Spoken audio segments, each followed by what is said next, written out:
"Dad, we can't go home tonight. I know Mom is secretly planning something. Something incredibly terrible is going to happen to us tonight if we go back there." Those were the words my 10-year-old daughter Lily whispered from the back seat of my SUV. Her small voice was trembling, choked with a profound terror that no child should ever have to experience. In the heavy darkness of the car, that tiny voice cut through the quiet atmosphere of an unremarkable Thursday evening like a razor-sharp knife, severing the main artery of my reality. Exactly 10 minutes later, I had completely abandoned our planned route.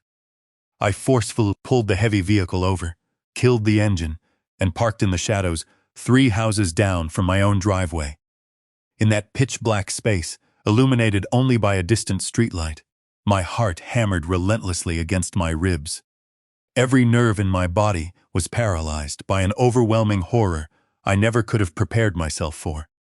Hello, everyone. Thank you for taking the time to be here today. Before we dive into the dark labyrinth of this story, I have a quick question. Where are you tuning into this video from? Please leave a comment down below. You see, the terrifying opening event of this ordeal sparked a deeply unsettling question in my mind, one that haunts me to this day. How well do we truly know the people closest to us? Please keep in mind that the following narrative is a work of audio fiction, meticulously crafted for your entertainment. However, the underlying themes of shattered trust and betrayal carry profound, real-world lessons. So, if you're ready, let's step together into the darkest chapter of my life. My name is Graham Steele. I am 56 years old. For most of my adult life, I have been a man rooted in logic and facts. I am an electrical engineer by trade, a profession where complex problems always have clear solutions. Wires connect, circuits close, and systems function exactly as designed. But when it comes to the unpredictable nature of the human heart, trust is not a mathematical equation. On one particular Thursday evening, I learned a devastating truth. Sometimes, the most lethal threat isn't a masked stranger. It's the person sleeping right beside you every single night. It was 6:30 when the nightmare unfolded. I had just merged my SUV into the bustling drop-off lane at Denver International Airport. My wife, Diane, was in the passenger seat, impeccably dressed. She had told me she was flying to San Francisco for a critical 3-day corporate networking conference. Or at least, that was the elaborate lie she had fed me. "Make sure you call me as soon as you land," I reminded her affectionately, keeping my eyes on the chaotic airport traffic. "Of course I will," she replied curtly, not bothering to look up from her smartphone. Her fingers flew across the keyboard with a frantic energy. There was a cold detachment in her voice, a rigid barrier I had foolishly attributed to pre-flight anxiety. I had spent years rationalizing her growing emotional distance. As I glanced at the rearview mirror, my eyes locked onto my daughter, Lily. She was a quiet, observant child with beautiful hazel eyes that usually sparkled with intelligence. But in that exact moment, her small hands were clasped so tightly, her knuckles were stark white. She was staring blankly out the window, with an expression of agonizing tension. It was the look of a prisoner being transported to an execution. "Are you doing okay back there, sweetheart?" I asked gently. "I'm fine, Dad," she replied softly, but the undeniable truth was that she was absolutely not fine. I could feel it radiating from her. It was that primal radar every parent possesses, that gut-wrenching feeling alerting you when something is fundamentally wrong. However, in my naive state, I simply assumed she was feeling melancholic because her mother was leaving town. How tragically wrong I was. Earlier, at the bustling airport terminal, the goodbye had been unsettlingly brief. Diane had delivered a perfunctory peck on my cheek, a mechanical gesture devoid of any genuine affection. Then she swiftly grasped our daughter's small shoulders. "Be a good girl at home, okay? Listen to your father," Diane instructed crisply. "I'll bring you a very special present from San Francisco." Lily didn't say a word. She merely gave a barely perceptible nod. Her face was a rigid, emotionless mask. Diane abruptly turned away, gripped her expensive carry-on suitcase, and briskly walked through the automatic doors. Everything about that moment appeared so deceptively normal, perfectly masking the unimaginable horror lurking just beneath the surface. I settled back into the driver's seat and navigated onto Interstate 70. My plan for the night was straightforward. I was going to drop Lily off at the home of my close friend, Andrew. Lily would play with his daughter, Sophie, and I would spend a few quiet hours reviewing complex electrical schematics for an upcoming commercial project. It was a simple, predictable Thursday night agenda. But as the SUV rolled to a stop at a long red light, the entire trajectory of my life shattered. Suddenly, I felt frantic movement from the back seat. Lily had unbuckled her seatbelt and launched herself forward, her trembling fingers digging into my arm with a desperate, crushing strength. When I turned to look at her, the expression on her face caused my breath to violently catch in my throat. I felt an icy chill wash over my body, a raw, unfiltered fear screamed from her hazel eyes. It was a look of absolute desperation. "Dad," she whispered, her voice breaking under the immense weight of a horrifying secret. "We can't go home tonight." I blinked rapidly, my mind struggling to process the sheer intensity radiating from my young daughter. I was completely bewildered, caught off guard by this drastic shift in her demeanor. "What?" I asked, my brow furrowing in deep confusion. "What are you talking about, Lily? Why wouldn't we go home? Please, Dad. Please, I'm begging you, don't go home." Her fragile voice shattered, and suddenly, a torrent of tears streamed down her pale cheeks. Her chest heaved with violent sobs. "Something incredibly bad is going to happen. Something so terrible. Dad." I glanced frantically at the rearview mirror, my initial reaction to try and chuckle, a desperate attempt to instantly diffuse the rapidly escalating tension. I thought she had just woken up from a terrifying nightmare. It was the rational explanation my engineer's brain clung to. But the absolute, paralyzing fear swimming in her eyes forced me to discard that comforting thought. This wasn't a nightmare, this was real. "Lily, sweetie, calm down," I said softly, cupping her trembling cheek. "What do you mean we can't go home?" She was openly sobbing now, her small body shaking with rhythmic tremors. "There are bad men, Dad. Very bad men are going to come to our house tonight. And the house is going to catch on fire. But Dad, please listen. It's not going to be an accident. Mom planned it. She planned the whole thing." Right at that exact moment, the massive traffic light shifted to green. A heavy pickup truck behind my SUV instantly blared its aggressive horn. But I was physically incapable of moving a single millimeter. I sat frozen, completely paralyzed in the driver's seat, utterly stunned as my 10-year-old daughter completely broke down in a full-blown panic attack. "Lily, that is an incredibly serious accusation," I stammered, my voice sounding weak against the sheer absurdity of her words. "Why on earth would you say something like that?" "Because I heard her," Lily cried out. "I heard Mom. Several months ago I saw her kissing another man at that fancy coffee shop. And then there were the phone calls, Dad. The late-night phone calls, when she thought I was asleep. She was talking about money, huge amounts of money, massive life insurance policies, Dad. She said they needed to make it look exactly like an electrical fire. A short circuit, so the fire investigators wouldn't have any reason to ask questions. An electrical fire, a short circuit. Those specific words hit me with the devastating force of a runaway freight train. The blood flowing through my veins instantly turned to ice. That was my exact area of professional expertise. If someone wanted to stage a flawless, undetectable electrical fire in my home, they would have had the perfect, unwitting teacher sleeping beside them for years. "She said it had to happen tonight," Lily continued, her voice dropping into a frantic whisper.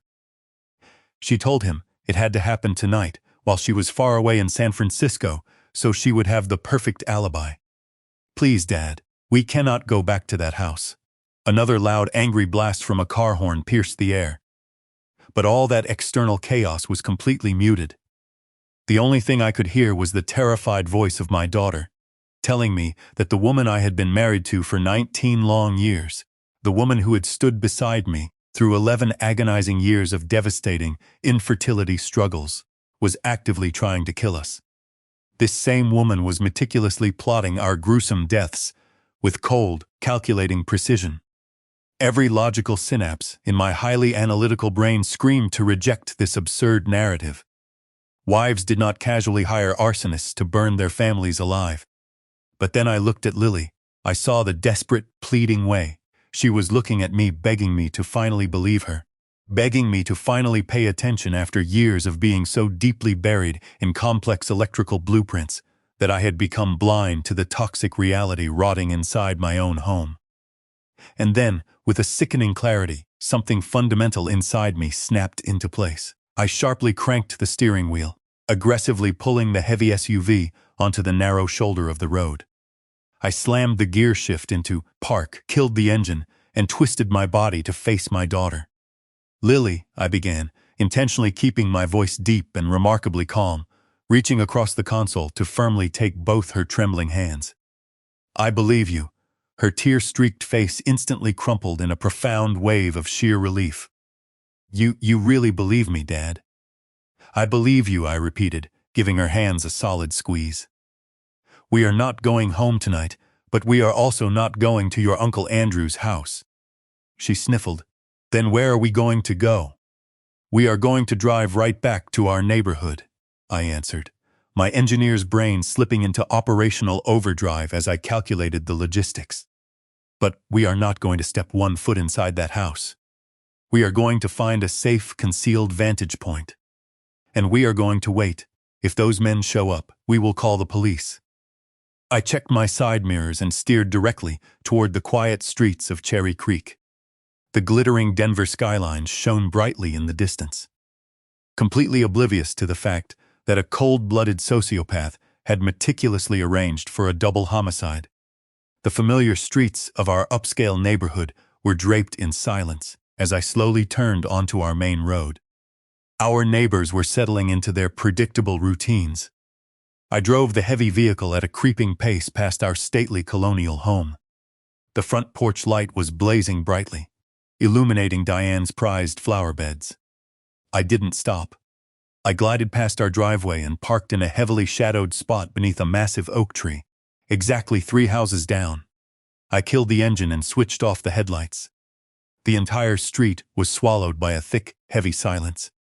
The digital clock cast a faint green glow. It read 7:03 p.m. when we first settled into our makeshift stakeout. Now nearly a full hour later it read 7:58 p.m. Every minute ticked by with agonizing weight.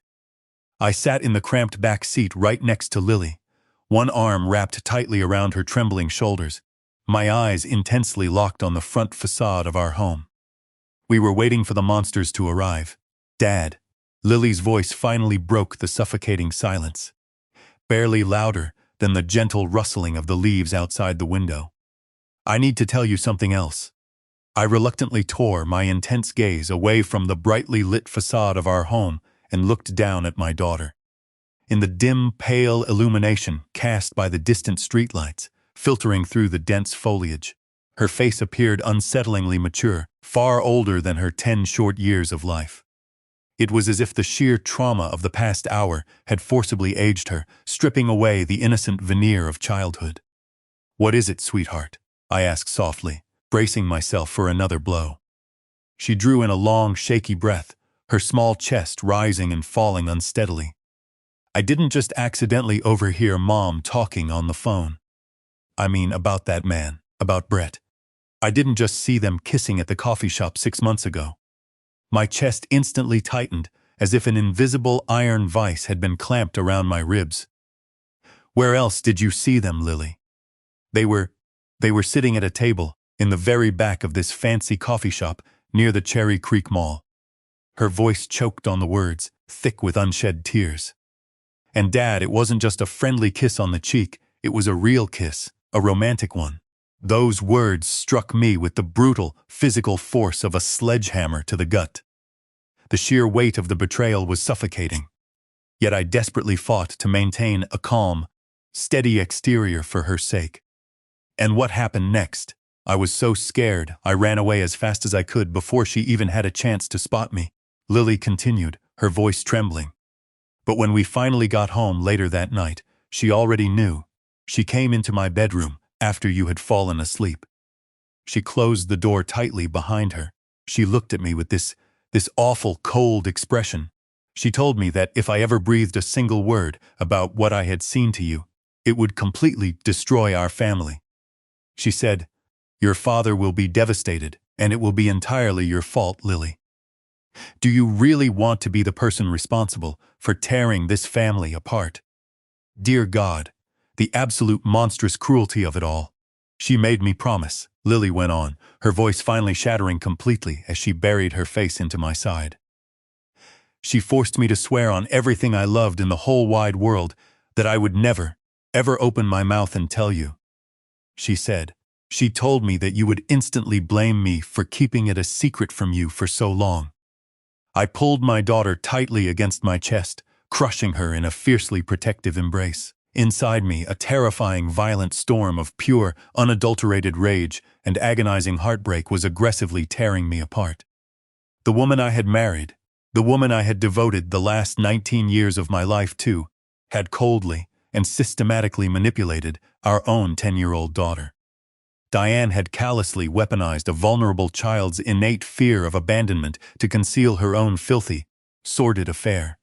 She had emotionally terrorized our little girl to protect her own selfish desires.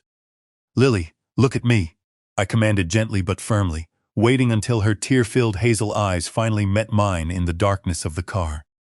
"Listen to me very carefully. Not a single piece of this is your fault. Do you understand me? You were terrified, and she maliciously exploited that fear. That is entirely her sin to bear, not yours. You did nothing wrong. But Dad, I should have told you as soon as I saw them." She sobbed, the heavy guilt practically crushing her small frame. "You were only trying to protect yourself. And you were desperately trying to hold our family together," I reasoned, my voice thick with emotion as I gently wiped a stray tear from her cheek. That is exactly what any normal child would do when a supposedly responsible adult forces them into a completely impossible, nightmare situation. But you told me the truth today, Lily. You were incredibly brave today, and that is the only thing that truly matters right now. She gave a small, jerky nod, her breathing slowly beginning to stabilize. But then, without warning, her entire body suddenly went rigid in my arms. "Dad, look," she gasped, her tiny finger pointing frantically toward the windshield. I instantly followed her gaze, the hairs on the back of my neck standing at absolute attention. A large, unmarked, dark-colored cargo van was slowly turning onto our quiet residential street. It didn't drive with the casual, purposeful speed of a resident returning home after a long day at work.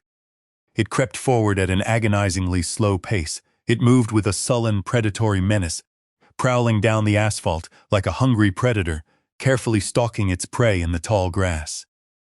My pulse immediately spiked, a surge of adrenaline flooding my veins. Is that them?" Lily whispered, her voice barely audible over the sudden pounding of my own heartbeat. "I don't know, maybe." I could feel Lily's fingernails digging sharply into my forearm, anchoring herself to me in the terrifying darkness. The dark van slinked silently past the first 2 houses on the block, then a third. As it slowly approached our property line, it decelerated to a virtual crawl, barely moving faster than a walking pace. And then, with chilling precision, the driver abruptly threw the transmission into reverse, and slowly, methodically backed the large vehicle squarely into our driveway. The bright red glow of the taillights illuminated the pristine landscaping Diane had always been so obsessed with. I glanced down at the dashboard clock. It was exactly 10:15 p.m. "Get down, stay low," I hissed urgently. I gently but firmly pushed Lily's head down below the level of the window frame, while I carefully shifted my own body forward, pressing my face as close to the glass as I dared to get a better, unobstructed view of the unfolding nightmare. The van's engine abruptly cut off, plunging the driveway back into silence. For a brief, agonizing stretch of time that felt entirely endless, absolutely nothing happened. There was no movement, no doors opening, no hushed voices. And then, simultaneously, the driver and passenger side doors swung open with a quiet click. 2 large, heavily built men stepped out into the humid night air. Both were dressed entirely in dark, nondescript clothing. Their faces were completely obscured by the deep shadows of thick hoods pulled tightly over their heads. I immediately noticed their hands. They weren't wearing typical winter gloves to ward off a chill. They were wearing heavy-duty, thick industrial work gloves. The kind of gloves specifically designed to handle dangerous materials and leave absolutely zero fingerprints behind. "That's them," Lily gasped from the floorboard, her breath catching in her throat. "Dad, it's them, the bad men." I frantically patted down my pockets, my hands trembling so violently, I nearly dropped my cell phone onto the floor mat as I yanked it free. The two shadowy figures didn't make a move toward the illuminated front door. They didn't attempt to break a window or pick a lock. Instead, they efficiently split up with practiced, military-like precision. One man briskly walked around the left side of the house, disappearing into the pitch-black darkness of the backyard. The second man moved deliberately toward the right side of the property, heading straight for the side exterior of the attached garage.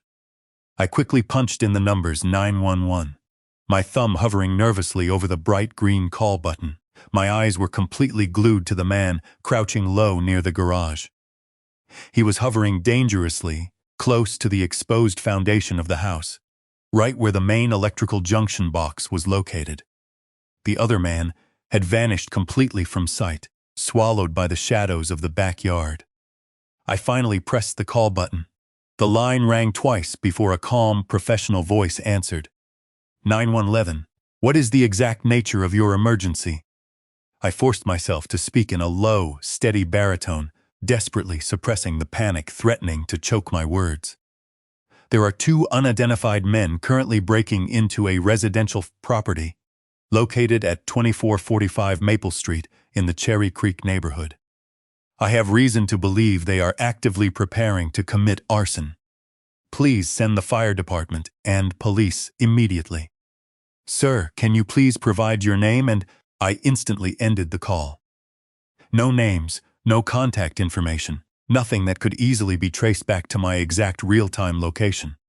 If this horrifying situation went completely sideways, if the investigation became incredibly convoluted, I desperately needed the authorities to focus entirely on the hard, physical evidence left at the crime scene. I could not risk getting bogged down in a complex, suspicious interrogation about why I was hiding in a parked car mere yards away from my own home while it was being targeted by professional arsonists. From my concealed vantage point, I couldn't see the exact minute details of what the men were doing. They were just dark silhouettes crouching low against the brick foundation. But I could clearly see the swift, efficient, and highly coordinated movements of their arms. This wasn't an act of random vandalism. This was a surgical strike. The man who had disappeared into the backyard suddenly jogged back into view. He quickly opened the rear doors of the cargo van for a fleeting second, grabbed something from inside, and then hurried over to regroup with his accomplice near the side of the garage. And then I saw it, the tiny, unmistakable, terrifying spark of a lighter igniting in the darkness. "Oh, dear God," I groaned, a hollow, despairing whisper escaping my lips. The spark caught instantly. At first, it was remarkably unimpressive, just a small, flickering orange halo blooming quietly at the concrete base of the garage siding. But within mere seconds, the situation rapidly escalated into an absolute nightmare. The fire began to spread with a terrifying, unnatural velocity. It aggressively climbed up the wooden exterior walls, the flames leaping hungrily as if the entire structural framework had been thoroughly soaked in a highly combustible, liquid accelerant. And, given the sheer speed of the ignition, it almost certainly had been doused in gasoline. The two shadowy figures didn't linger to admire their handiwork. They immediately sprinted back toward the idling cargo van. It wasn't a chaotic, panicked retreat, but a swift, highly calculated withdrawal. They didn't waste a single, precious second. They were true professionals, meticulously trained and incredibly efficient in their dark trade. "Dad," Lily gasped, her voice trembling as she peeked over the edge of the window frame. "I see it, sweetheart. I see it." The flames were already roaring with a ferocious intensity, completely engulfing the heavy wooden garage doors and violently licking at the first-floor living room windows. The glass shattered outward with a sharp, explosive pop, feeding fresh oxygen to the inferno. In the far distance, cutting through the crackling roar of the fire, I could already hear the faint, desperate wail of approaching sirens. The 911 dispatchers had processed my anonymous call incredibly fast, thank God. But even as the promised sounds of salvation drew nearer, growing louder with every passing second, I was still forced to sit there, utterly helpless, in the suffocating darkness of my car. I had to watch the ravenous flames rapidly devour the house. This was the very house where Lily had taken her incredibly wobbly first steps. This was the sanctuary where we had hosted countless chaotic, joy-filled birthday parties, the place where we had spent so many warm, cozy holidays gathered around the fireplace. It was the heavily fortified castle where I had foolishly, blindly believed my family was eternally safe from the cruelties of the outside world. And now, it was simply fuel for a devastating fire. The first massive fire engine violently careened around the street corner, its blazing red and white strobe lights, brutally tearing through the peaceful suburban darkness. The deafening blare of its air horn shook the ground.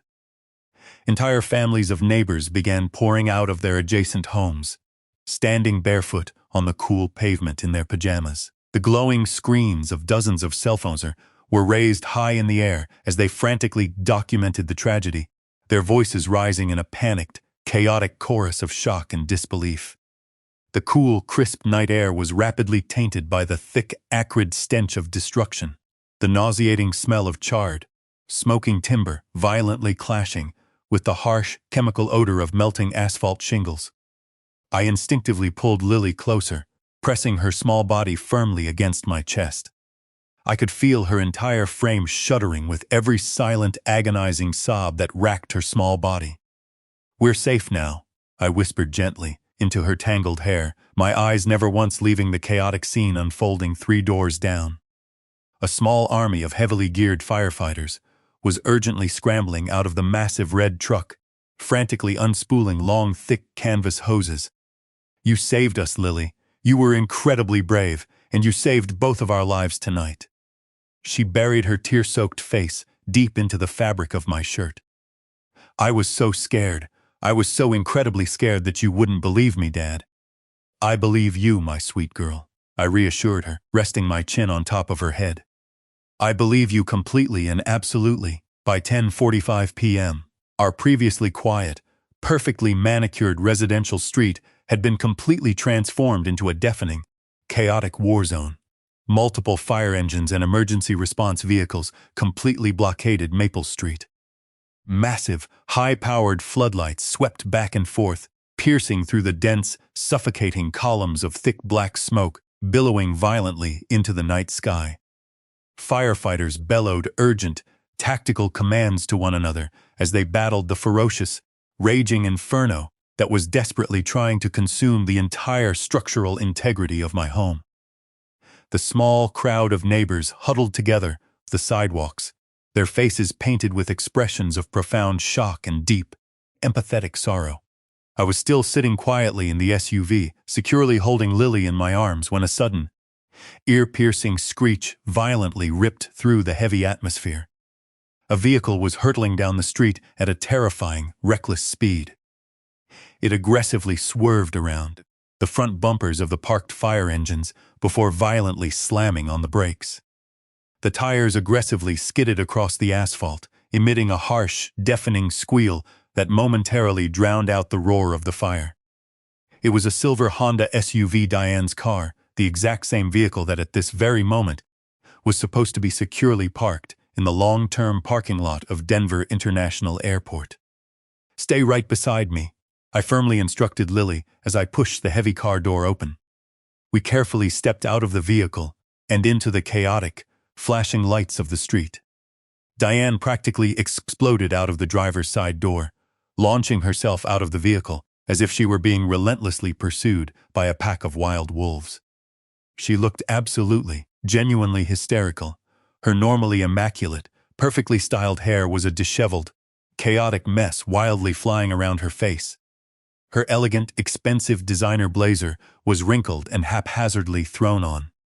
She perfectly embodied the frantic, terrifying image of a woman who had just endured a harrowing, nerve-wracking drive across the city. "Graham!" Her agonizing, gut-wrenching scream sliced through the chaotic noise of the active fire scene. "Lily!" She sprinted desperately toward the burning wreckage of the house, carelessly tripping over the thick, heavy fire hoses snaking across the wet pavement. She aggressively shoved past a fully geared firefighter who stepped into her path to stop her. "My husband, my daughter, they are trapped inside." The entire crowd of neighborhood bystanders collectively turned to look at her. I could easily read the raw, unfiltered emotions clearly written across their faces. Instant empathy, profound shock, and an overwhelming, bottomless well of pity for a desperate, terrified woman who tragically believed she had just lost everything she held dear in the entire world. It was a masterclass in deception. It was a flawless, Oscar-worthy performance of pure, devastating grief. "Please," she wailed, her hands desperately clawing at the thick, protective turnout coat of the fire captain. "You have to get them out. My beautiful baby girl is in there." "Ma'am, please, you need to calm down and step back. We are doing absolutely everything we can." "Graham!" "Lily!" she screamed again, her voice cracking with perfect calculated agony. I slowly stepped forward, emerging from the deep shadows of the parked cars and walking directly into the glaring, blinding illumination of the emergency floodlights. I kept one protective hand firmly clasping Lily's small shoulder. "Diane!" She violently flinched, spinning around with a terrifying suddenness toward the sound of my deep voice, and for one brief, minuscule fraction of a second, an expression flashed of her face that I had never once witnessed in our 19 years of marriage. Her eyes widened to impossible proportions, her pupils violently constricting. It was a look so profoundly chilling that it instantly froze the hot blood pumping through my veins. It was not a look of overwhelming relief. It was a look of absolute, unadulterated terror. We had survived. We were still breathing.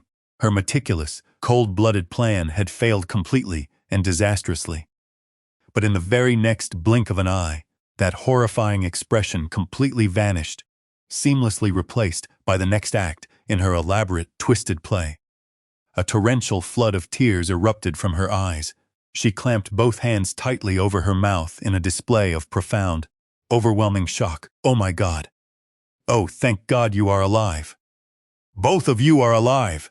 She rushed toward us, throwing herself onto her knees on the cold, wet asphalt, and forcefully pulled Lily into a suffocating, vice-like embrace. "My baby girl, my beautiful, sweet baby, I thought I had lost you forever."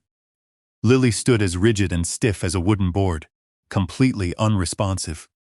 She didn't wrap her arms around her mother. She didn't return the embrace. But Diane didn't seem to notice the chilling rejection. Or perhaps she was intentionally ignoring it for the sake of her performance. She was far too occupied with sobbing uncontrollably, too busy delivering the heartbreaking performance of a devastated, traumatized mother for the large, captivated audience of weeping neighbors and stoic first responders surrounding us. The fire captain stepped heavily toward us, his thick boots crunching loudly against the glass-strewn asphalt. His face was smeared with dark soot, exhausted but relieved.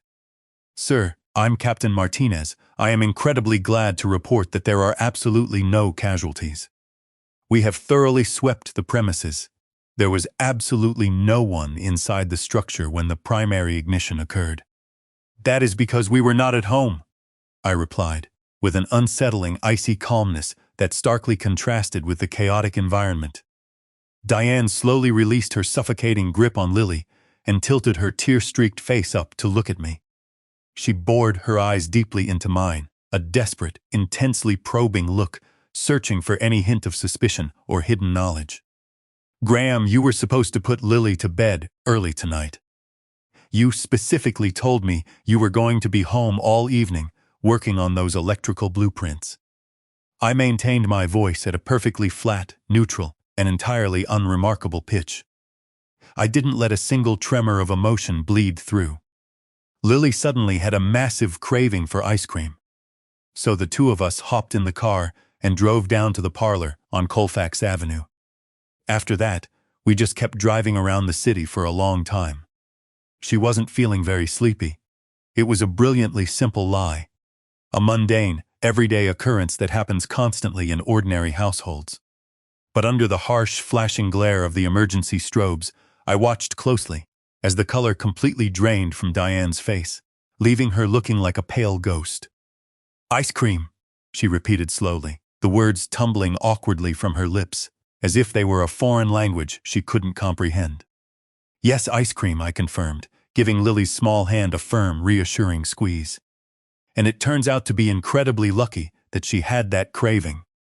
I paused intentionally, letting the heavy, suffocating silence hang awkwardly between us. Because if she hadn't, I let the sentence trail off, allowing the unspoken horror to fill the void. Because if she hadn't, my daughter and I would have burned to death in that house. A uniformed Denver police officer approached our small, tense circle, thankfully shattering the suffocating atmosphere. "Excuse me, ma'am, but may I ask you a few routine questions?" Diane quickly scrambled to her feet, utilizing a startlingly practiced grace, and smoothly wiped away her tears. "Of course, officer. Anything I can do to help?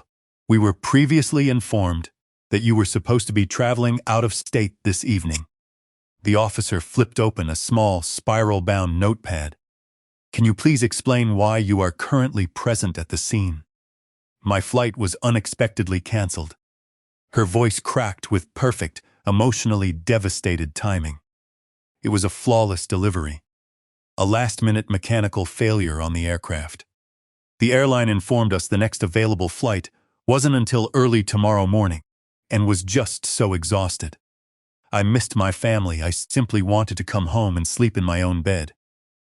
"Can you tell me approximately what time you left Denver International Airport?" "Around 9 o'clock, I believe, or perhaps it was closer to 9:30. She shot a quick, subtle glance in my direction. I was almost home when I saw the massive plume of black smoke rising into the sky and heard the sirens blaring.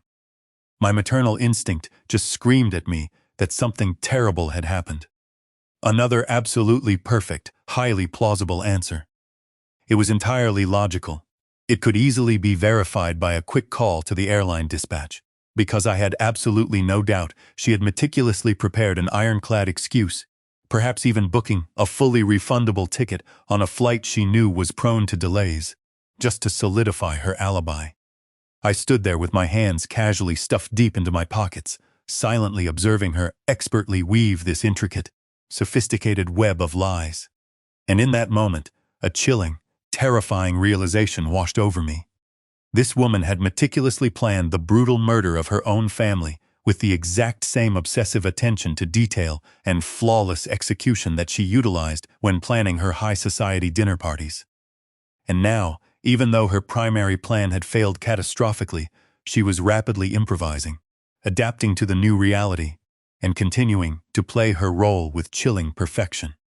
"Sir," Captain Martinez said, turning his attention back to me, "your family is going to need a safe place to stay tonight. The local chapter of the Red Cross is currently arranging emergency temporary housing at a nearby hotel. We will check into a hotel ourselves," I stated decisively, completely shutting down any opportunity for Diane to suggest an alternative arrangement. "I'll ride with you," Diane interjected quickly, stepping uncomfortably close to me and forcefully looping her arm through mine. Her fingers were ice-cold as they dug sharply into my bicep. "We really need to stick together, as a family." Hearing the word family spill from her lying lips sounded exactly like a lethal dose of poison being injected directly into my ear. "Of course," I replied in a neutral, emotionless monotone. "Let's go." The Red Cross coordinator provided us with the address for a Hampton Inn located about a 10-minute drive away. They had managed to secure 2 adjoining rooms for us. I carefully and securely buckled Lily into the back seat of the SUV, while Diane climbed silently into the passenger seat. As I slowly steered the heavy vehicle away from the smoldering, blackened ruins of what used to be our beautiful home. Diane suddenly turned her head to look at me. Graham, her voice was soft, carrying a cautious, probing tone. "So why exactly didn't you just drop Lily off at Andrew's house like we originally planned? You told me you were going to be working intensely on your project files, while Lily played with Sophie." "I simply changed my mind," I answered flatly, keeping my eyes locked intensely on the dark, winding road ahead of us. "But why? Does it really matter?" I shot a quick, piercing glance at her. "We are safe, we are alive. That is the only thing that truly matters right now." She stared hard at me, her eyes narrowing as she desperately tried to read my completely stoic expression. She was aggressively searching for any tiny crack in my armor, any subtle hint that I suspected her involvement. Finally, she gave up, turning her face to stare blankly out the passenger window. Her reflection in the darkened glass looked pale, ghostly, and incredibly distant. "I just want to understand what is happening," she muttered quietly. "I simply cannot believe this is happening to us. Our beautiful home, everything we owned, just gone." In the back seat, Lily's small trembling hand reached through the narrow gap between the front seats and desperately grasped my arm. She squeezed with a painful intensity, her tiny fingernails digging deep into my skin as if she were desperately clinging to the only life preserver in a raging, violent ocean. Because both my daughter and I understood a brutal, terrifying truth.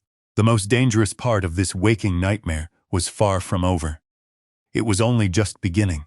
The glowing red numbers on the hotel nightstand clock stubbornly flashed 2:00 a.m., and that was the exact moment I completely abandoned any futile attempt to sleep. The cramped room at the Hampton Inn reeked strongly of cheap, harsh industrial cleaning chemicals, a scent that made my stomach churn with nausea. Lily was curled up into a tiny, tight ball on the second double bed, breathing softly. Deanne was lying motionless on the bed. Next to me, both of them appeared to be deeply asleep, but in this new, terrifying reality, I couldn't be absolutely certain of anything anymore. Every single time I closed my eyes, the horrific imagery assaulted my brain. I saw the roaring, hungry orange flames consuming my house, and infinitely worse, I saw the raw, unfiltered terror that had flashed across Diane's face the moment she realized her husband and daughter had survived her meticulously planned execution. I needed solid proof. I needed hard, undeniable, irrefutable evidence that couldn't be explained away by a clever defense attorney. Moving with the utmost agonizing caution, I silently slid out from beneath the cheap hotel blankets. I tiptoed silently across the thin, worn carpeting toward the small desk where Diane had casually tossed her car keys before climbing into bed. I picked them up with extreme care, ensuring the metal keys didn't make a single, betraying clink. My eyes remained intensely locked on her sleeping form, aggressively monitoring her chest for any sudden change in her breathing pattern. Nothing. She remained perfectly still. I slipped quietly out of the hotel room, gently pulling the heavy door shut behind me until the latch engaged with the softest, barely audible click. The drive back to the chaotic, smoldering scene of the fire took exactly 12 tense, agonizing minutes. As I slowly turned the SUV onto Maple Street, the devastating reality of the situation hit me with full force. Our once beautiful house was now nothing more than a grotesque, blackened skeletal frame, still radiating intense heat and softly smoldering in the cool night air. The heavy, suffocating stench of wet ash and toxic melted plastics hung thickly over the entire neighborhood.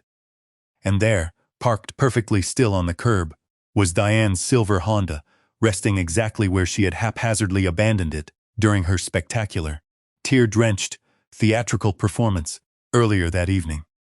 I parked my SUV quietly a full block away and walked the remaining distance on foot, my senses heightened to an almost painful degree. The entire street was draped in a heavy, eerie silence. There were no police cruisers, no fire inspectors lingering behind. They would undoubtedly return at first light to begin their grim, methodical sifting through the debris. I approached her vehicle with extreme caution, constantly whipping my head around, scanning the deep shadows to ensure I was completely alone. My hands were shaking so violently that it took me 3 frustrating attempts to properly insert Diane's key into the trunk's lock cylinder. The heavy trunk popped open with a soft, metallic click. At first, hurried glance, the interior appeared completely mundane and entirely innocent.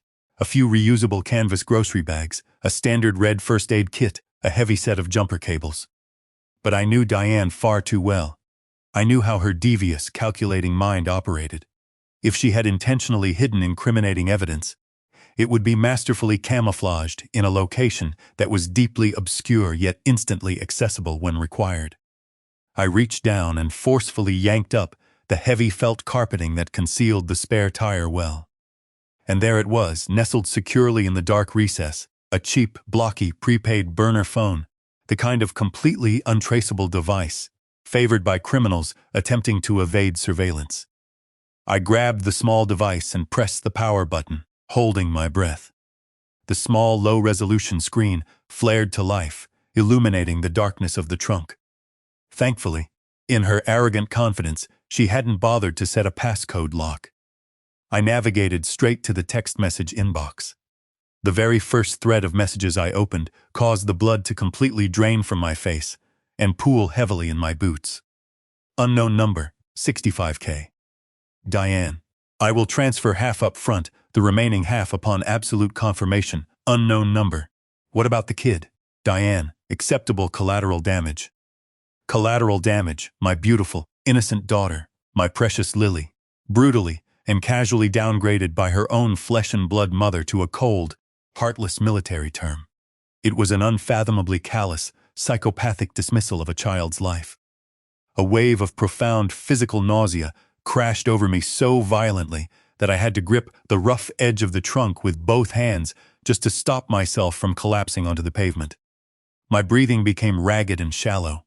I pulled my personal smartphone from my jacket pocket, the camera application already open, and began meticulously photographing everything.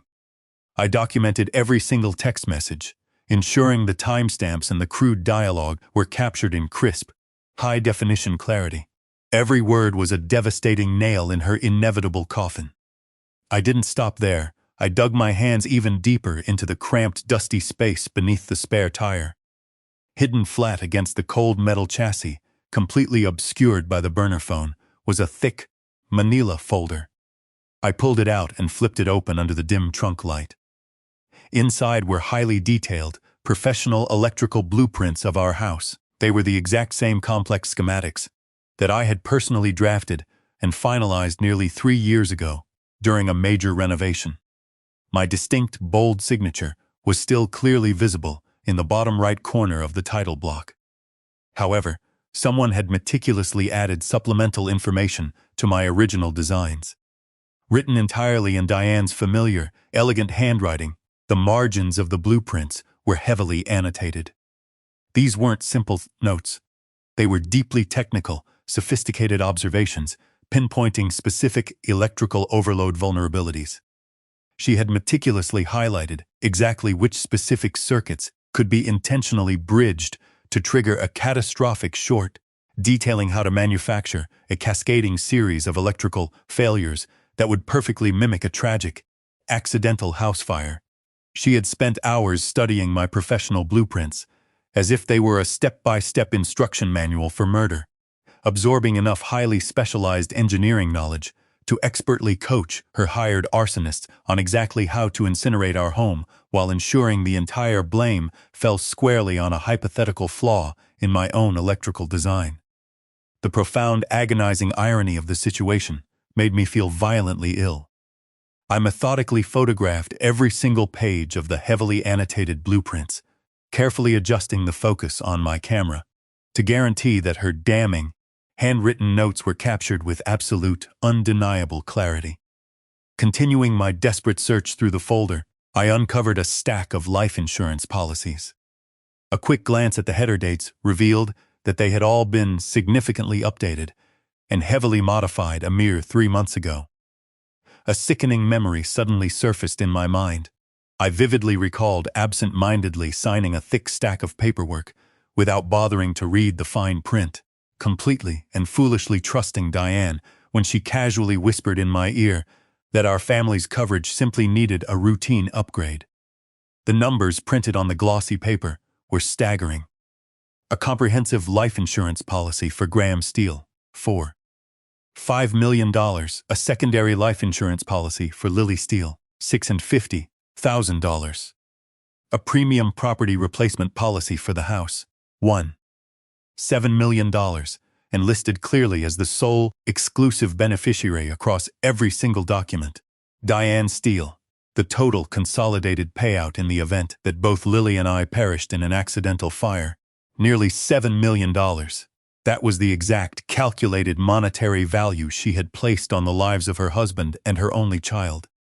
I stood paralyzed in the shadows of the quiet street, staring down at the thick stack of documents that proved, beyond any shadow of a doubt, that she had spent agonizing months methodically plotting our brutal murders with the chilling efficiency and cold detachment of a corporate accountant. She had researched, prepared, and seamlessly connected every single puzzle piece to orchestrate the perfect, untraceable crime. And the terrifying truth was, she had come incredibly close to succeeding. I photographed the insurance documents, making absolutely certain I didn't miss a single page or a single, damning figure. Once I had captured every piece of evidence, I painstakingly rearranged the items back into the manila folder, tucked it securely beneath the burner phone, and replaced the heavy, felt carpeting. I gently pressed the trunk lid down until it clicked shut, ensuring I left absolutely no trace that I had ever been there. When I silently slipped back into our hotel room at 3:30 in the morning, Diane was still lying completely motionless in the exact same position I had left her.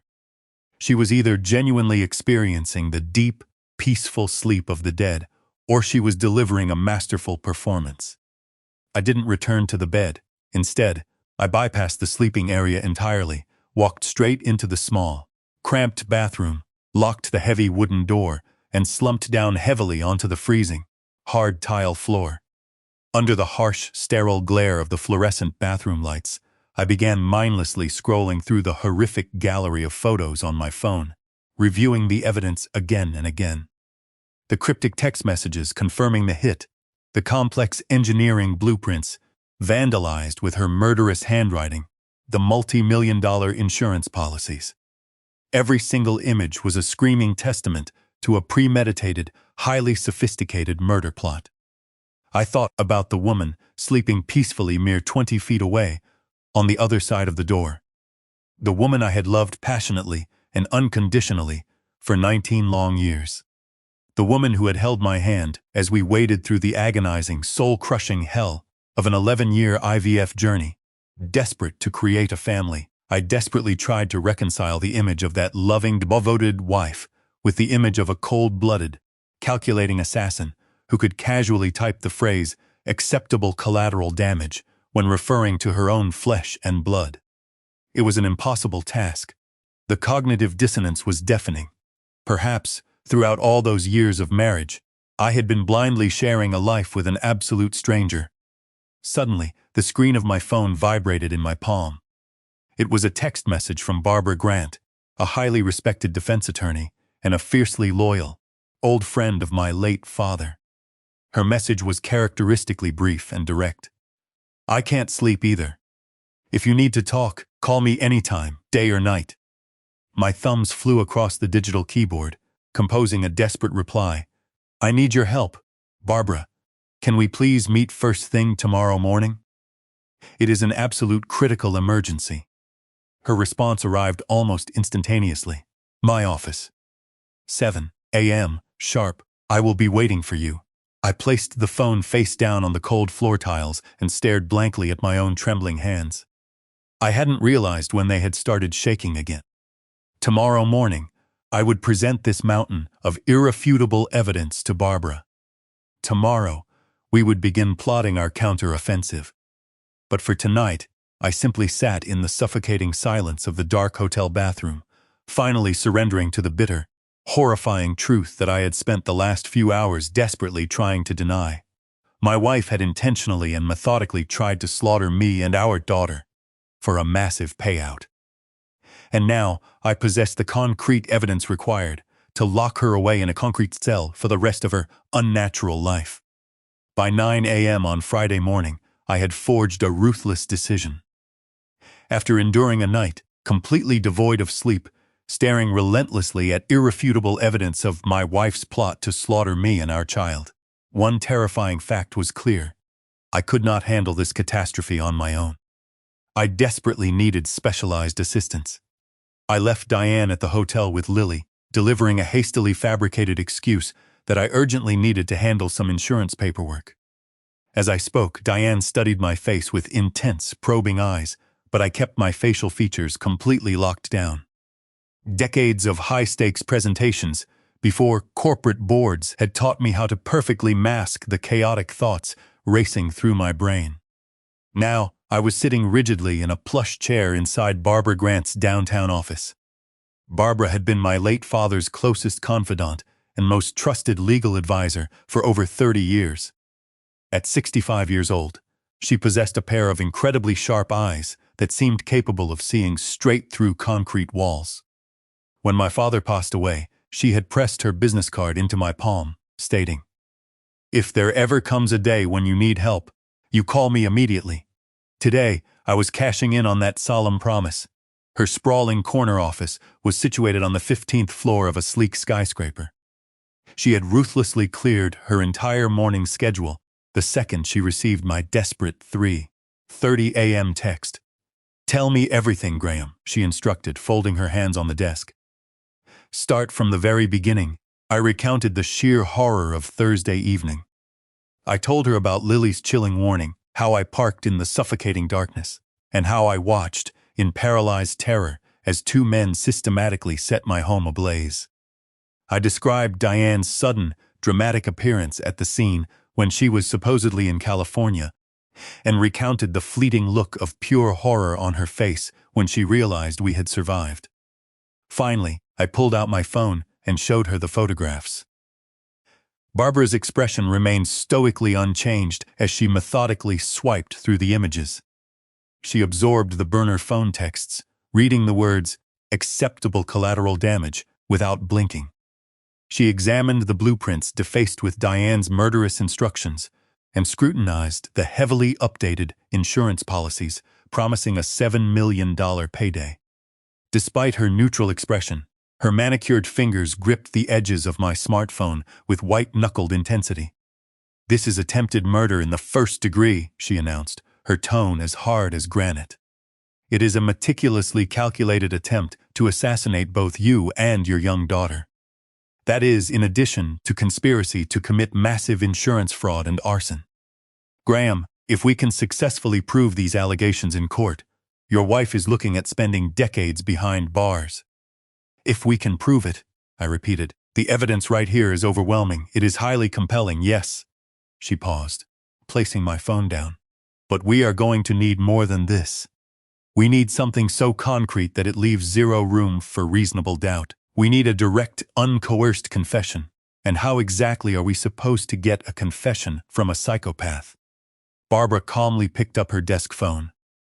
"I know an exceptional investigator, someone I trust implicitly."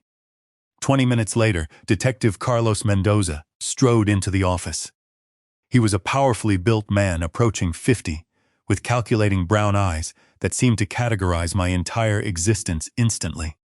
He wore a faded suit, projecting the weary aura of a man who had spent his career wading through the darkest swamps of human depravity. "Graham Steele," he said, extending a calloused hand. Barbara quickly briefed him on the situation. "I need to see exactly what kind of evidence we're holding," Mendoza demanded. I handed over my phone. Mendoza systematically scrutinized every photograph. His weathered face remained a perfectly blank canvas. When he finally looked up, deep creases had formed across his forehead. "This evidentiary trail is incredibly strong," he admitted cautiously. "My department could easily open a formal criminal investigation." But I mentally braced myself. But any high-priced defense attorney will aggressively argue that the burner phone was planted in her trunk by an unknown third party. They will claim her handwriting on those blueprints was an innocent attempt to understand household repairs. They will argue that upgrading the policies was standard financial planning, Mendoza explained rapidly. What we desperately need is a piece of evidence that is entirely indefensible. We need to hear, directly from her own mouth, exactly what she did and why. You want me to record a confession, I stated flatly. I want a crystal-clear audio confession, Mendoza confirmed. Colorado is a one-party consent state regarding recordings. What I am proposing is that we outfit you with a concealed wire. You will confront your wife directly and manipulate her into admitting what she has done. Confront her? Just walk up and casually ask if she tried to have me assassinated. Not directly, no, Barbara interjected. You must create the illusion that you already know too much, making denial seem futile, while ensuring you don't reveal your hand so aggressively that she immediately shuts down. It is an incredibly dangerous tightrope, and let me be perfectly clear, it is extraordinarily dangerous, Mendoza added with brutal honesty. If she senses she is being recorded, she will clam up. Or, even worse, she could completely panic and resort to extreme physical violence. My mind flashed back to Diane's face, illuminated by the fire trucks. She had definitively proven she possessed the cold-blooded capability to orchestrate the murder of her family. What horrific depths would she sink to if she realized her plot was completely exposed? I will have a tactical support team positioned within seconds of your location, Mendoza assured me. The instant she utters that confession, my team will breach the area. We will place her under immediate arrest. You will not be left alone with her for long. When exactly are we doing this? I asked, my voice trembling slightly. Tomorrow morning, Mendoza replied. You will have to sit across from your wife of 19 years and pull out an admission that she wanted you and your daughter to burn to death. That requires an unimaginable level of mental fortitude. She knows your vulnerabilities intimately, Graham, Barbara warned softly. She knows how to manipulate your emotions. You must be absolutely certain that you can maintain your composure. I thought about Lily. I thought about the agonizing burden she had carried alone for 6 grueling months, relentlessly terrorized into silence. I thought about the sheer courage it took for my little girl to finally speak the horrifying truth.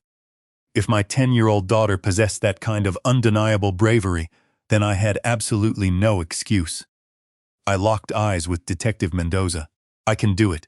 He studied my expressions for a long moment before offering a deliberate nod. All right, 10:00 a.m. tomorrow. I want you to arrange to meet her in a public setting that offers a reasonable degree of privacy. A busy coffee shop down in the Lodoo district. It needs to be crowded enough that she won't suspect an ambush, but quiet enough that our surveillance equipment can capture the audio clearly. What should I tell her is the reason for this meeting? I asked, my palms growing sweaty. Tell her you urgently need to discuss the next steps, Mendoza instructed. Frame it around filing the insurance claims or preparing for the fire investigations. Make it sound utterly mundane and necessary. He stood up. I will finalize the tactical operation and call you later tonight. After the detective exited the office, Barbara and I sat in silence. Graham, she finally spoke, her voice softer, are you absolutely certain you are prepared for this? I looked at the woman who had acted as a surrogate aunt to me for decades. I am completely certain, I said firmly. I am doing this for Lily. Late Friday afternoon, I stood rigidly inside a windowless conference room in the back of Barbara's law firm while Detective Mendoza affixed the concealed recording device to my chest. The advanced technology was no larger than a quarter, yet it felt as heavy as lead as he taped it flat against my skin, beneath my undershirt. This microphone is highly sensitive military-grade hardware, he explained, his fingers moving with practiced dexterity. It is capable of picking up a whisper from 15 feet away. Do not nervously adjust your shirt. Just act as naturally as humanly possible. There is nothing natural about wearing a concealed wire to trap your wife into confessing to a double homicide. Barbara sat on the leather sofa, observing with the intensity of a seasoned criminal attorney. Remember the golden rule, Graham. Avoid leading her too aggressively. Provide her with conversational space. If you give her silence, she will fill that void with the truth or more elaborate lies. Regardless, we will have her exact words recorded, but what if she vehemently denies everything? I asked, my voice thin and weak. Then we apply strategic pressure, Barbara advised. Drop specific details that only a co-conspirator could know. Closely monitor her reactions. She will either break down and confess, or inadvertently reveal enough critical loopholes for us to secure a conviction. Mendoza stepped back, inspecting his handiwork. You are fully wired. The battery life is rated for 6 hours, but this shouldn't take more than 30 minutes. The very second she confesses, and Graham, I mean the exact moment she admits guilt, I want you to deliver the tactical signal. What is the signal? I asked, my heart pounding. You will say this exact phrase, I can't believe this is happening. That is the designated trigger for my team to breach, he explained, displaying a tactical map of the area. My undercover officers will be positioned inside the coffee shop by 9:30 a.m. An additional unit will be staged just outside in an unmarked vehicle. The instant you utter that phrase, we will flood the zone. And what about Lily? I quickly asked. Andrew Walsh, correct? Barbara asked, consulting her legal pad. Your colleague from the engineering firm. With my own life. With Lily's life. Then she will spend tomorrow morning entirely under his supervision. Barbara confirmed. You will simply inform Diane that you arranged a casual playdate for Lily and Sophie. Keep the routine feeling entirely normal. Do not trigger her paranoia. I nodded, but my hands were trembling. Barbara instantly noticed. Graham, she placed a steadying hand on my shoulder. I know this is terrifying, but you must grasp this reality. She has had 19 years to study you. She knows exactly how to manipulate your emotions, how to make you doubt your sanity. I know, I whispered, good. Because the woman you are going to sit across from tomorrow is not the woman you married. She is a total stranger, no matter what lies she spins, no matter how desperately she cries. Never forget what she tried to do to your daughter. Her powerful words sank deep into my chest. Mendoza handed me a folded piece of paper. I have drafted conversational prompts. Start by asking about her canceled flight. Then, methodically pivot toward the accusatory questions. I scanned the list rapidly. Why were you really at the airport? What exactly were you planning? And near the bottom, tell me about Brett.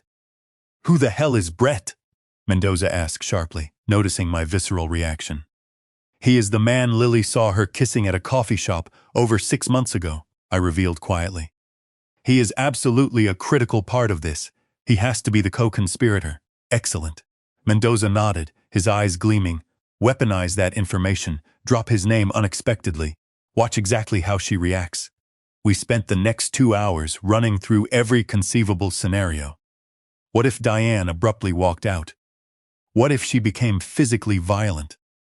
Mendoza had a detailed contingency plan for every possible eventuality. By the time we concluded the briefing, the sun was rapidly setting outside Barbara's windows. I felt completely drained, both physically and emotionally. Go back to the hotel, Barbara ordered softly. Try your absolute hardest to act normal. And tomorrow morning? I asked wearily. Tomorrow morning, Mendoza replied, his tone all business. You will send her a text message at exactly 8:00 a.m. Keep the phrasing extremely simple. Hey, can we meet at that coffee shop on Larimer at 10? We need to discuss the next steps. Make it sound like a tedious, mundane chore. That night, I lay awake in the sterile hotel room, my eyes burning as I stared at the ceiling. Diane was sleeping soundly, or brilliantly faking it, in the bed mere feet away. Lily was curled up in a tiny, peaceful ball on the other side of the room.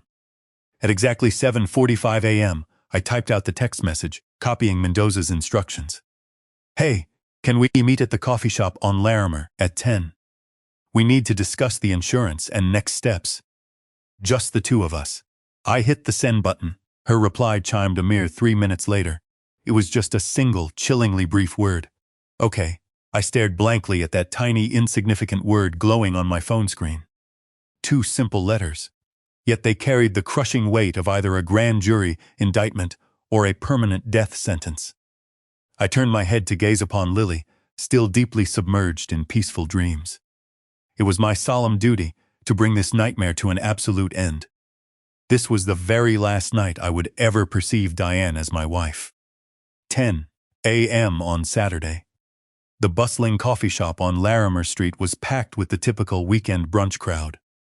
Dozens of completely ordinary people were going about their lives, blissfully unaware that sitting quietly at a corner booth, a 19-year marriage was about to violently terminate in handcuffs. Diane was already seated near the window, expertly playing the role of the tragically devastated wife, mourning the catastrophic loss of her beloved family home. The flawless performance was operating at maximum capacity. I swept my gaze around the room and immediately spotted Mendoza's undercover officers. A woman sat casually at the barista counter. A man in a Broncos hoodie loitered near the entrance. The concealed recording device, taped securely against my chest, felt as though it were burning white hot. "Graham," Diane said softly as I sat down opposite her. "I am so glad you reached out. Where is Lily?" Her first question was designed to seize control of the narrative. "She is safely at Andrew's house," I replied, forcing my voice to remain completely level. A quick, unreadable flicker flashed deep within her eyes. She gave a slow nod and reached for her latte. I refused to waste another second. "Diane, I know absolutely everything." Her hand, halfway to her mouth with the coffee cup, froze completely in midair. "Know what?" I leaned forward, establishing direct, aggressive eye contact. "I know about the prepaid burner, phone hidden underneath the spare tire in your trunk. I know about the electrical blueprints that you defaced with your own handwritten notes, detailing how to trigger a massive circuit overload. I know about the $65,000 you paid to have our home torched. And Diane, I know absolutely everything about Brett." The ambient noise of the busy coffee shop seemed to instantly recede into a suffocating vacuum. Diane meticulously lowered her coffee cup, her movements agonizingly deliberate. "I don't," she stammered, abruptly cutting herself off. "Graham, I honestly have no idea what crazy things you are thinking right now. Do not lie to me." A thick silence stretched endlessly between us, and then Diane finally let out a long, shuddering breath. It was a sigh that seemed to physically drain every ounce of energy from her body. When she raised her head to look at me, the delicate mask had completely shattered. The grieving wife was gone. The only thing left was the real Diane, the cold, calculating sociopath. "You don't understand," she said quietly, her voice sounding completely foreign and remarkably hard. "You will never understand, then explain it to me." Diane interlaced her fingers tightly around the cup. 12 agonizing years of enduring brutally painful, failed IVF treatments. Do you have any idea how completely that destroys a woman's body and soul? The endless hormone injections, the crushing despair, month after month. I remained entirely silent. The microphone taped to my chest was capturing every word. "And where exactly were you during all of that?" Her voice rose, tinged with bitter resentment. "You were always buried in your work, your precious electrical grids, your damn blueprints. To you, those inanimate objects were always far more important than your own wife. So that justifies you having an affair," I stated calmly. "I found a man who actually acknowledged my existence. Brett understood me in ways you never did. He actually listened. And what you desperately needed was $7 million. She flinched violently, shrinking back into her chair. "It wasn't like that, at least. Not at first. Then how exactly did it escalate to this?" She remained quiet for a long moment. "Brett convinced me that I deserved a significantly better life. That I had sacrificed far too much for this marriage. And what did I ultimately get in return? A husband who completely ignored my existence." And she let the sentence trail off. "And what? I never actually meant, I love Lily. You know I love her more than anything, do you really?" I reached into my pocket, pulled out my smartphone, opened the photograph of the text message, and slid it across the table. "Because when Brett's hired arsonist asked you about our daughter, your exact response was, acceptable collateral damage." Diane stared down at the glowing screen, her face draining of all color until she looked like a corpse. That is our daughter. You casually referred to your own flesh and blood as collateral damage. I didn't mean it like that, Graham. You have to understand. I was completely backed into a corner. I was so incredibly desperate, Brett swore. It was the only viable way out. That massive insurance payout was going to finally set us free. Set you free, I corrected her coldly. At the precise cost of my life, and Lily's life. Those brutal words hung suspended in the air, absolute, undeniable. Diane's eyes finally filled with tears. I never actually wanted this to happen. I kept hoping that some part of the plan would fail. I was losing my mind, trapped in this miserable life with a broken body that couldn't give you another child, with a husband who loved his career more than his family. So your logical solution was to burn us alive. To hire 2 violent thugs to set our house on fire while Lily and I were sleeping inside? She began to sob loudly, her expensive mascara running in dark streaks down her pale cheeks. The undercover officer sitting at the barista counter shifted her weight, preparing to move. Diane, I needed her to say the exact words clearly. Did you deliberately orchestrate a plot to murder me and Lily in order to collect the life insurance money? Yes or no? She looked at me with an expression of profound despair. Her voice was cracked and broken, but the damning words were delivered with chilling clarity. Yes, I did it. I am so sorry, Graham. I was just so desperate. I didn't know what else to do. The ambient noise of the coffee shop rushed back into my ears. Behind me, I heard the rapid sounds of movement. The woman I had married 19 years ago had just explicitly confessed to trying to incinerate us both. I can't believe this is happening, I said, my voice heavy with sorrow, but remarkably firm. And just like that, it was entirely over. The moment the tactical signal left my lips, the undercover officers simultaneously pulled police badges from their pockets and rapidly converged on our small table. Diane Steele, the male officer announced in a loud, commanding voice, pulling a pair of cold steel handcuffs from his belt. You are under arrest on suspicion of first-degree attempted murder, arson, and conspiracy to commit insurance fraud. You have the right to remain silent. Diane didn't fight back. She simply went limp, allowing the officers to securely cuff her hands behind her back. Her eyes remained intensely locked onto mine, silently pleading for a forgiveness that would never come. As she was forcefully escorted out of the crowded coffee shop, I remained seated at the table.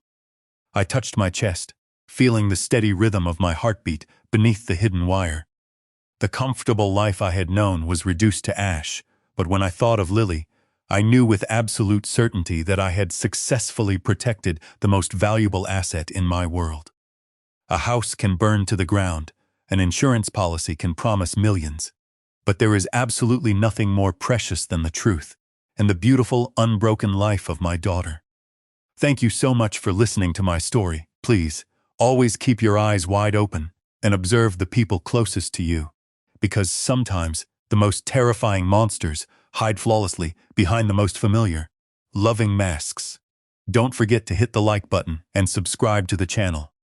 Take care, and I will see you in the next one.